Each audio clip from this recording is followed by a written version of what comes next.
दोस्तों, आज पुनः आपके समक्ष इलेक्ट्रोकेमिस्ट्री का रिमेनिंग पार्ट्स लेकर आया हूँ। इसके पूर्व के वीडियो में हम लोगों ने चर्चा की थी गैल्वेनिक सेल की। गैल्वेनिक सेल की संरचना, मैकेनिज्म, उसमें होने वाली रासायनिक प्रतिक्रियाओं, इन सभी आर्टिकल्स की चर्चा पूर्व के वीडियो में किया गया है। उसका एक पार्ट्स है, एक भाग है जिसको हम कहते हैं साल्ट ब्रिज। उसके संरचना में एक साल्ट ब्रिज उपयोग में आया था, उसकी चर्चा हम लोग अभी आपके समक्ष करेंगे। दोस्तों, आइए देखें साल्ट ब्रिज क्या है। साल्ट ब्रिज लवण सेतु एक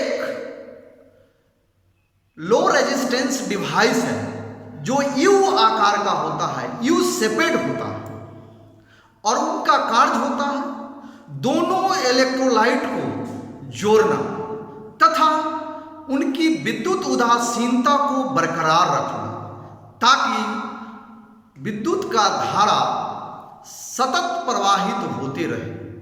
यही इनका फंक्शंस होता है।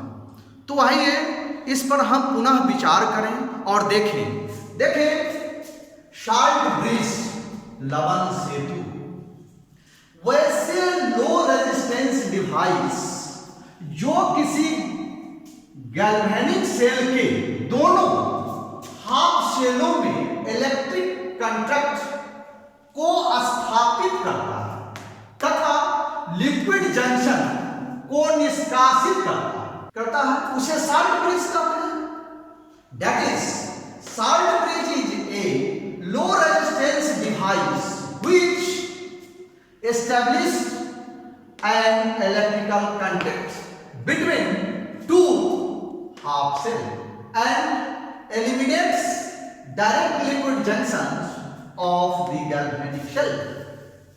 दोस्तों, ऐसा कहा गया है कि साल्ट ब्रिज लवण सेतु एक ऐसा लो रेजिस्टेंस डिवाइस है जो किसी गैल्वेनिक सेल के दोनों अर्ध सेलों को जोड़ता है, यानी उनके इलेक्ट्रिकल सर्किट को पूर्ण करता है तथा लिक्विड जंक्शन का निष्कासन करता है, जिससे दोनों अर्ध सेलों की विद्युत उदासीनता बरकरार रहती है। यह नॉन सेपेट या यू सेपेट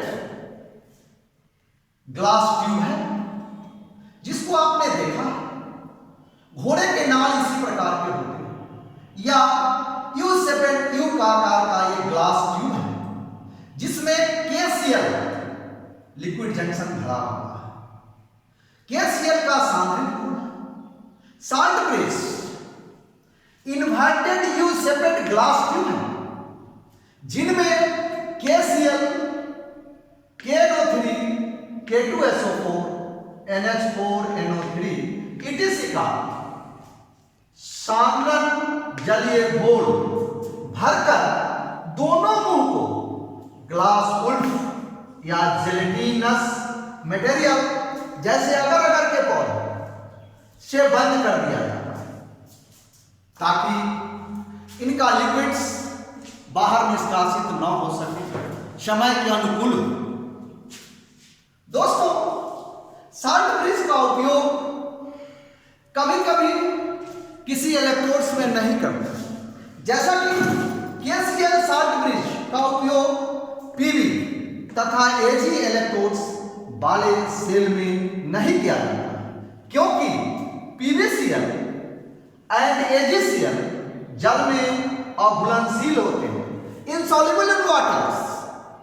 PbCl2 एंड AgCl यानी लेड क्लोराइड्स और सिल्वर क्लोराइड्स दोनों जल में insoluble होते हैं, इसीलिए वैसे इलेक्ट्रोड्स में हम KCl साल्ट ब्रिज का उपयोग नहीं करते।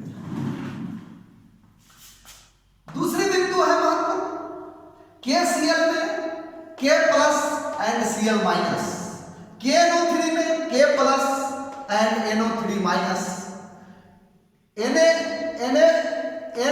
NH4NO3 में NH4 प्लस NO3 माइनस का ट्रांसपोर्ट नंबर लगभग बराबर होता है, यानी 0.5 होता है। इसीलिए साल्ट ब्रिज में इनका संतृप्त घोल का उपयोग किया जाता है, अन्य पदार्थ का नहीं। एक प्रश्न उठता है जो आपके मन में भी उठ सकता है और हम लोगों के मन में भी उठता है, ये आखिर साल्ट ब्रिज में KCl, KNO3 और अमोनियम नाइट्रेट का ही उपयोग क्यों करते हैं? तो इस प्रश्न का उत्तर यह दूसरी बिंदु से स्पष्ट होता है। जैसे जब KCl, KNO3 और अमोनियम नाइट्रेट ये तीनों अपने आयनों में टूटते हैं तो इनका ट्रांसपोर्ट नंबर लगभग समान होता है, 0.5 के बराबर होता है।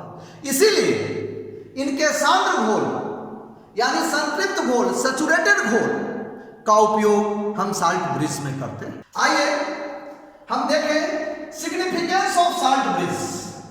साल्ट ब्रिज का महत्व, साल्ट ब्रिज का क्यों हम इसको पढ़ते हैं, डिवाइस में साल्ट ब्रिज का उपयोग क्यों होता है? बिना साल्ट ब्रिज के भी हो सकते हैं, लेकिन साल्ट ब्रिज का उपयोग क्यों किया जाता है, इसके संबंध में चर्चा करें। तो सिग्निफिकेंस ऑफ साल्ट ब्रिज, दोनों हाफ शेलों को कनेक्ट कर, जोड़कर या संपर्क स्थापित कर सेल के इलेक्ट्रिकल सर्किट को पूर्ण करता है। दूसरा है एक हाफ सेल से दूसरे हाफ सेल में इलेक्ट्रोलाइट के प्रत्यक्ष ट्रांसफर या डिफ्यूजन को अवरुद्ध करता है, यानी रोक देता है। यानी दोनों हाफ सेल के इलेक्ट्रोलाइट एक दूसरे में प्रत्यक्ष रूप से न मिले या न मिलने दिया जाए, उसके लिए हम साल्ट ब्रिज का उपयोग करते हैं। तीसरा, इलेक्ट्रोलाइट में काउंटर आयन को निर्गत कर यह दोनों हाफ सेलों को विद्युतः उदासीन रखता है, जिससे विद्युत धारा का सतत प्रवाह होते रहता है। दोस्तों, यदि साल्ट ब्रिज नहीं हो तो दोनों इलेक्ट्रोलाइट में ऑक्सीडेशन और रिडक्शन के उपरांत आयनों की संख्या में बढ़ोतरी होगी, जिनके कारण उनका विद्युतीय प्रवाह रुक जाता है। साल्ट ब्रिज के कारण उनमें लिक्विड जंक्शन का निष्कासन होता है, जिससे दोनों इलेक्ट्रोलाइट्स की विद्युत उदासीनता इलेक्ट्रिकल न्यूट्रलाइजेशन को बरकरार रखता है, जिससे धारा का प्रवाह कंटिन्यूअस बिना अवरुद्ध चलते रहता है। चौथा है यह लिक्विड जंक्शन के पोटेंशियल को मिनिमाइज करता है या एलिमिनेट कर देता है। ये चारों इनके सिग्निफिकेंस है, इनके महत्व है या इनके उपयोग क्या है, इन चारों को महत्वपूर्ण रूप से जानना आवश्यक है। दोस्तों, आइए देखें mechanism of salt bridge. Salt bridge की क्रिया विधि, यानी साल्ट ब्रिज के अंदर क्या घटना होती है, इसके मैकेनिज्म को कैसे तोड़ा जाता है, कैसे ये कार्य करता है, किस रूप में करता है, इस पर विचार करें। Mechanism of salt bridge, let a cell diagram of Daniel cell. मान लिया कि डैनियल सेल का एक सेल डायग्राम है। Zn सॉलिड, ये एनोड का चिन्ह और Zn+2 AQ ये घोल की अवस्था। ये दो लाइन या दो स्लैश जो है वर्टिकल लाइंस, इसको कहा जाता है साल्ट ब्रिज। और ये कॉपर Cu+ AQ अवस्था में है, चूंकि चूंकि जलीय घोल में है, और ये कैथोड है, और ये इसको कहा जाता है Cu। इस पर एनोड पर ऑक्सीडेशन की क्रिया होती है और इस पर रिडक्शन की क्रिया होती है। यानी यहां से यहां तक ये एनोड का भाग होता है और यहां से यहां तक ये कैथोड का भाग होता है, और बीच वाला ये साल्ट ब्रिज होता है। दोस्तों, इस फिगर से स्पष्ट होता है। इस फिगर को देखें, एक कंटेनर ये है और दूसरा कंटेनर ये है। इस कंटेनर में ये एक इलेक्ट्रोड्स है जो जस्ता का बना हुआ है, जो एनोड का कार्य करता है, तथा इस कंटेनर में ZnSO4 का इलेक्ट्रोलाइट्स है। जो ये इलेक्ट्रोलाइट्स है उसका नाम है ZnSO4 का इक्वस सॉल्यूशन जलीय घोल से, और दूसरे कंटेनर में CuSO4 का जलीय घोल है। ये जो इलेक्ट्रोलाइट्स हैं ये CuSO4 है, और इसमें जो धातु के क्षण डाले गए हैं वे कॉपर के हैं, जिनको कैथोड कहते हैं। ये धनावेश है और ये ऋण आवेश है। इनमें ऋण आवेश को एनोड तथा धनावेश को कैथोड कहा जाता है। और बीच वाला जो ये ब्लैकिश स्ट्रक्चर है इसको कहा जाता है साल्ट ब्रिज। ये लो रेजिस्टेंस डिवाइस है जो लिक्विड जंक्शन को निष्कासित करता है तथा दोनों इलेक्ट्रोलाइटों के बीच विद्युत उदासीनता को बरकरार रखता है। दोस्तों, जब ये दोनों इलेक्ट्रोड्सों को, जब तक इनकी सर्किट पूर्ण नहीं होती, यानी दोनों इलेक्ट्रोड्सों को जब हम एक सुचालक तार से जोड़ते हैं या कंडक्टर से जोड़ते हैं तो इलेक्ट्रोकेमिकल रिएक्शन आरंभ हो जाती है, विद्युत रासायनिक प्रतिक्रिया शुरू हो जाती है। इस इलेक्ट्रोड्स को जब हम इस इलेक्ट्रोड से एक सुचालक तार द्वारा जोड़ते हैं तो एक्सटर्नल सर्किट पूर्ण हो जाता है तथा इसके इंटरनल सर्किट को यह साल्ट ब्रिज पूर्ण करता है। जैसे ही सर्किट पूर्ण होती है प्रतिक्रिया आरंभ हो जाती है। तो एनोड पर जो प्रतिक्रिया होती है तो एनोड पर ऑक्सीडेशन की क्रिया होती है, यानी लॉस ऑफ इलेक्ट्रॉन। तब ये टूटता है, ZnSO4 टूट जाता है, Zn प्लस, और इसमें इलेक्ट्रॉन मुक्त होने लगते हैं। जैसे ही Zn प्लस 2 की अधिकता होती है तो यह पूरा घोल, पूरा इलेक्ट्रोलाइट धनावेशित हो जाता है, और धनावेश बढ़ने से एनोड पर जो प्रतिक्रिया हो रही है, ऑक्सीडेशन हो रहा है, वह रुक जाता है। ठीक उसी प्रकार कॉपर सल्फेट, दूसरी ओर जो कॉपर के इलेक्ट्रोड्स हैं उस पर रिडक्शन की प्रक्रिया हो रही है। तो यहां जब यह रिडक्शन होगी तो यहां पर SO4, CuSO4 भी टूटना आरंभ हो जाएगा। तो SO4 माइनस की संख्या बढ़ जाएगी घोल में।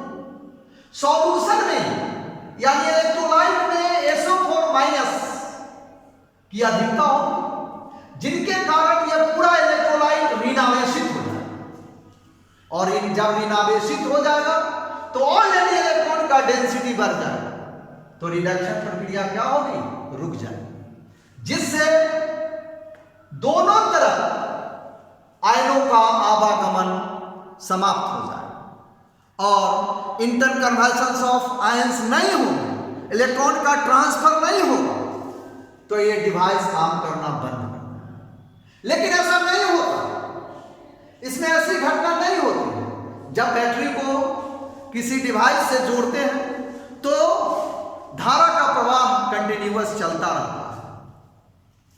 जैसे ही इस पर घोल में Zn+2 की मात्रा बढ़ती है तो इसमें KCl लिक्विड जंक्शन भरा हुआ है, इसमें KCl लिक्विड जंक्शन भरे हुए हैं, जो टूटता है और टूटने के उपरांत Cl माइनस साल्ट ब्रिज से Cl माइनस निर्गत होने लगी। ZnSO4 सॉल्यूशन में Cl माइनस किससे? KCl से निर्गत होने लगी। जैसे ही निर्गत होगी तो घोल ये इलेक्ट्रोलाइट जो धनावेशित है वह काउंटर बैलेंस उदासीन हो जाएगा, क्योंकि Zn+2 को Cl माइनस क्या करेगा? उनकी उदासीनता को मेंटेन कर देगा, बराबर करेगा। और दूसरी तरफ सेम प्रतिक्रिया होती है, यहां पर K प्लस, इससे K प्लस आयन निर्गत होने लगते हैं। तो इसमें इसके इलेक्ट्रोलाइट ऋण आवेशित है, तो जैसे ही K प्लस आएंगे तो इनकी विद्युत उदासीनता बरकरार हो जाएगी, जो H2SO4 को काउंटर बैलेंस कर देते हैं। यानी दोनों तरफ ये जो इलेक्ट्रोलाइट धनावेश है salt bridge KCl salt bridge से Cl माइनस आयन के निष्कासन से Zn+2 काउंटर बैलेंस हो जाता है और इस घोल की विद्युत उदासीनता बरकरार हो जाती है और प्रतिक्रिया यानी ऑक्सीडेशन की क्रिया एनोड पर सतत कंटिन्यूअस चलते रहते हैं। ठीक उसी प्रकार CuSO4 में ZnSO4 की भांति K प्लस इससे निर्गत होने लगती है साल्ट ब्रिज से, और CuSO4 इलेक्ट्रोलाइट में जो SO4 माइनस की अधिकता के कारण ऋणात्मक हुई थी उसकी विद्युत उदासीनता को बरकरार कर देती है और इस पर भी रिडक्शन की प्रतिक्रिया कंटिन्यूअस चलती रहती है। और ये इसके अंदर साल्ट ब्रिज के अंदर Zn+ तथा दूसरी तरफ से SO4 माइनस प्रवेश कर जाती है और दोनों एक दूसरे को काउंटर बैलेंस करते हुए तब तक चलती रहती है जब तक कि संपूर्ण Zn+ में परिणत ना हो जाए और संपूर्ण Cu+ में परिणत ना हो जाए। यानी रिडॉक्स कपल यानी रिडॉक्स रिएक्शन तब तक चलेगी जब तक संपूर्ण Zn+ में और संपूर्ण Cu+ में परिणत ना हो जाती है, तब तक विद्युत धारा का प्रवाह चलती रहती है। यही इसके मैकेनिज्म है। आइए भाषा में लिखा गया है, दोस्तों इसको समझें। पहला बिंदु है जैसे ही दोनों इलेक्ट्रोड्स यानी Zn और Cu जो उसमें दर्शाया गया है को सुचालक तार ये तार द्वारा जोड़ा जाता है तो Zn से कॉपर की ओर इलेक्ट्रॉन प्रवाहित होने लगते हैं। जैसे ही इसको जोड़ेंगे तो इधर से किधर से जस्ता से कॉपर की ओर इलेक्ट्रॉन का प्रवाह आरंभ हो जाता है। प्रारंभ में ZnSO4 का घोल उदासीन रहता है क्योंकि Zn+ तथा SO4- की संख्या समान होती है।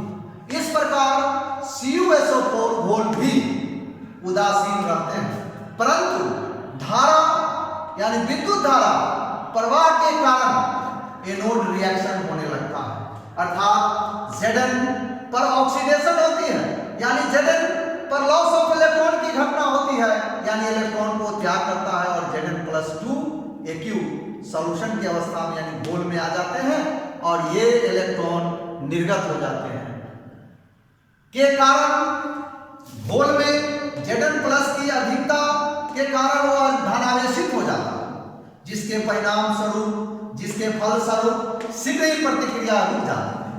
इसी प्रकार कैथोड रिएक्शन Cu+2 इलेक्ट्रॉन जो इसने रिलीज किया यानी गेन ऑफ इलेक्ट्रॉन, यहां पर रिडक्शन हो रही है, तो इक्वस सॉल्यूशन से ये किस चीज में परिणत हो जाते हैं?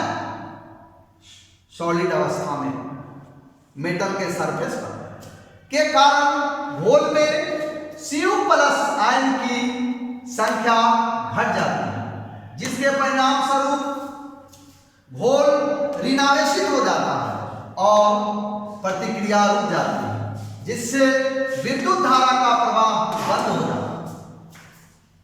दोस्तों वस्तुतः ऐसा नहीं होता, धारा की प्रवाह तो कंटिन्यूअस चलती रहती है, देखिए इसमें घटना क्या होती है, जब दोनों हाफ सेलों को KCl साल्ट ब्रिज से जोड़ा जाता है तो सेल का इलेक्ट्रिकल सर्किट यानी आंतरिक परिपथ पूर्ण होता है, जिससे KCl से K प्लस आयन CuSO4 घोल में यानी इसमें घोल में जाकर SO4 की अधिकता से उत्पन्न ऋणावेश को उदासीन कर देता है, जबकि Cl माइनस ZnSO4 ये इलेक्ट्रोलाइट में घोल में जाकर Zn+2 की अधिकता से उत्पन्न धनावेश को संतुलित कर देता है।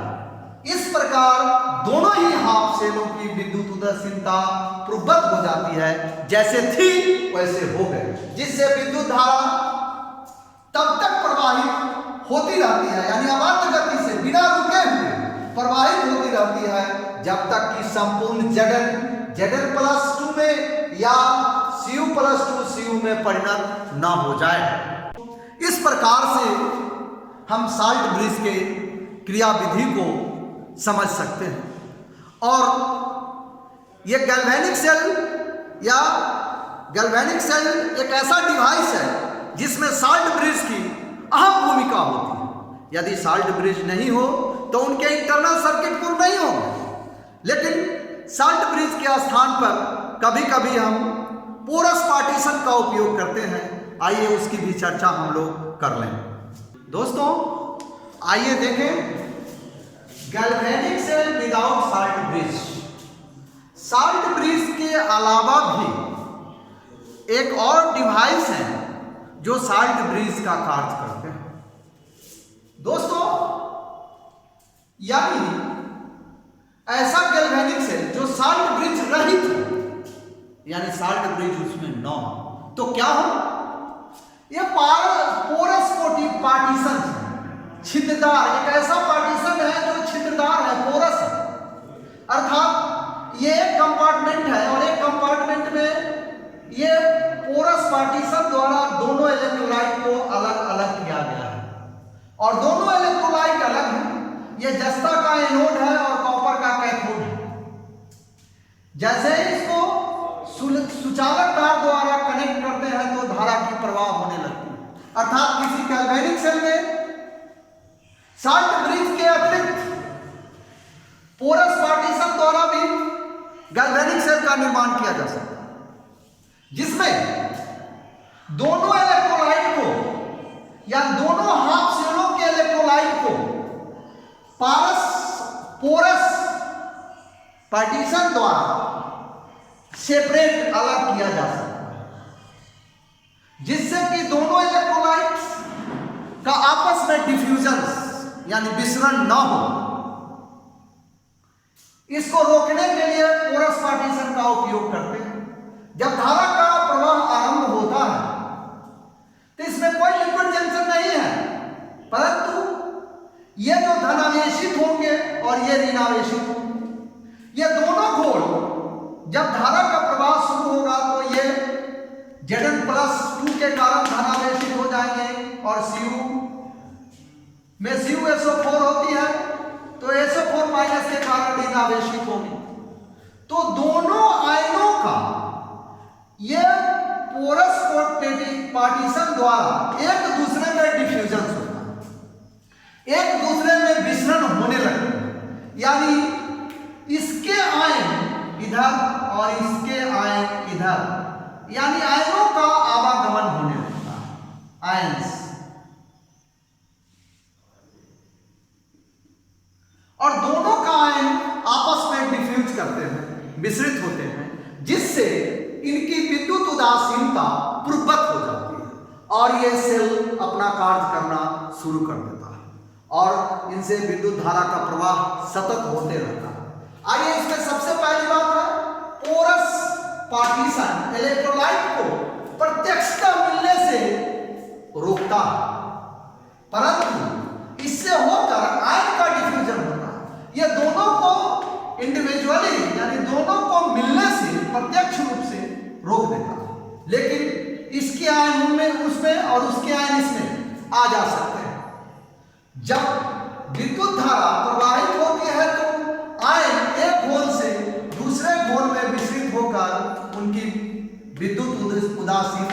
कायम रखती है या पूर्ववत कर देती है, जिससे धारा का प्रवाह कंटिन्यूअस चलते रहता है।